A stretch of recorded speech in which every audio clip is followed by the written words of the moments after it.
സെക്രട്ടേറിയറ്റിന് മുന്നിൽ സമരം ചെയ്യുന്ന ആശമാരെ സമരത്തിന് വിളിച്ച സർക്കാർ. ചർച്ച നാളെ വൈകിട്ട് 3 മണിക്ക് ആരോഗ്യമന്ത്രിയുടെ ചേംബറിൽ. ചർച്ചയിൽ പ്രതീക്ഷയുണ്ടെന്ന് ആശാവർക്കർമാർ.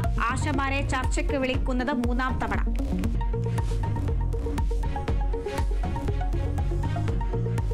CPIM 24ാം പാർട്ടി കോൺഗ്രസിന് മധുരയിൽ തുടക്കം. മുതിർന്ന നേതാവ് വിമൻ ബസു പതാക ഉയർത്തി. പ്രതിനിധി സമ്മേളനം ഉദ്ഘാടനം ചെയ്ത പ്രകാശ് കാരാട്ട്. സംസ്ഥാന സർക്കാരിനെ പിന്തുണച്ച് പാർട്ടി കോൺഗ്രസിൽ പ്രമേയം. സർക്കാരിനെ അസ്ഥിരപ്പെടുത്താൻ കോൺഗ്രസ് ശ്രമിക്കുന്നു.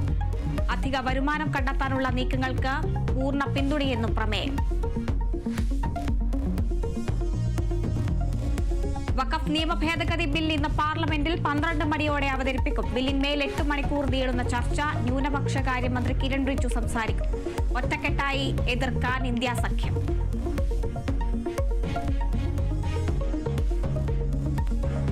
കൂടൽമാണിക്യം ക്ഷേത്രത്തിൽ ജാതി വിവേചനം നേരിട്ട കഴകക്കാരൻ ബാലു രാജിവെച്ചു. അവധിക്ക് ശേഷം ജോലിയിൽ പ്രവേശിക്കാനിരിക്കെ ദേവസ്വം ഓഫീസിലെത്തി രാജിക്കത്ത് കൈമാറി. വ്യക്തിപരമായ കാരണങ്ങളിലാണ് രാജിയെന്ന് കത്തിൽ.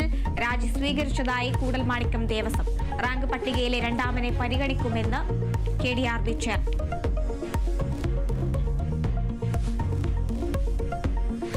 എമ്പുരാന്റെ റീഎഡിറ്റ് പതിപ്പ് തിയേറ്ററുകളിൽ. തിരുവനന്തപുരം ആർട്ടിക് മാളിൽ ഇന്നലെ പ്രദർശിപ്പിച്ചു. പുതിയ പതിപ്പിൽ മാറ്റം. 24 ഭാഗങ്ങളിൽ. ബില്ലിന്റെ പേരിലും മാറ്റം.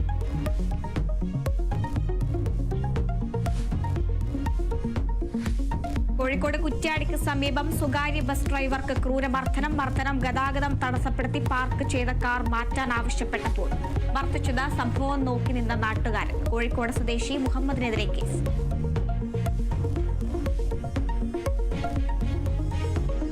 കൊല്ലം കരുനാഗപ്പള്ളി സന്തോഷ് വധക്കേസിൽ മുഖ്യ സൂത്രധാരൻ പിടിയിൽ. ഒളിവിൽ കഴിഞ്ഞ പങ്കജിനെ പിടികൂടിയത് കല്ലമ്പലത്ത് നിന്ന്. 1ാം പ്രതിയടക്കം 2 പേർക്കായി അന്വേഷണം തുടരുന്നു.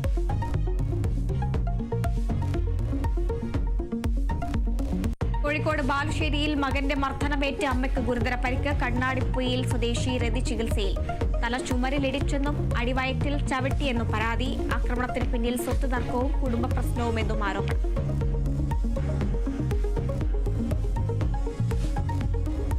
സംസ്ഥാനത്ത് മഴയ്ക്ക് സാധ്യത. എറണാകുളം, പാലക്കാട്, വയനാട് ജില്ലകളിൽ യെല്ലോ അലർട്ട്. ഇടിയോട് കൂടിയ മഴയ്ക്ക് സാധ്യതയെന്നും മുന്നറിയിപ്പ്.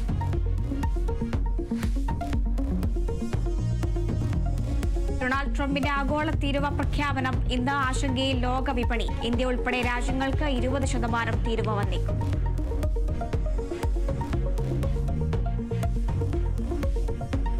IPL ഇന്ന് ബംഗളൂരു ഗുജറാത്ത് പോരാട്ടം. മത്സരം രാത്രി 7:30 ബംഗളൂരുവിൽ. ജയം തുടരാൻ വിവരിച്ച് ടീമുകൾ.